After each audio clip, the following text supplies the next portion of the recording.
د زړه په چمنونو یې راله اور پورې کو، په ارمانونو یې راله اور پورې کو. خدایه دا ښکلی به جنت ته نه ځي، په جنتونو یې راله اور پورې کو. السلام علیکم. زمونږ د چارباغ اوسېدونکی دی، وقار خان نوم یې دی او د فوټبال یو ښه لوبغاړی هم دی. هغوی د څو شعرونو فرمایش کړی و، همکې دا غزل هم د هغه دی او مونږ ته د ستاینې فرمایش کړی و. نو دا یو څو شعرونه دي.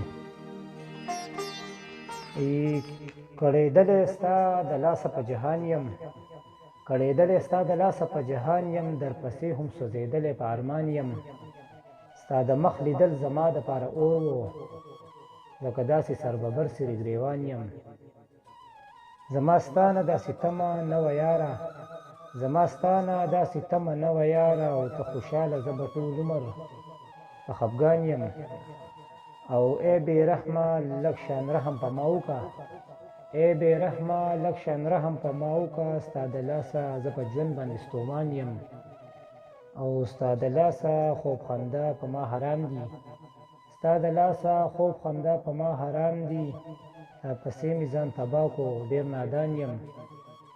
او ته زما د خوږ زړګي قدر ونه کړو، تا زما د خوږ زړګي قدر ونه کړو. ای سنګدله ستا کافر زړه د حیران یم. مننه جي. اخر زه وقار احمد در نه قلار شوم، اخر زه وقار احمد در نه قلار شوم. پروا نشته که عمري زه په خفګان یم.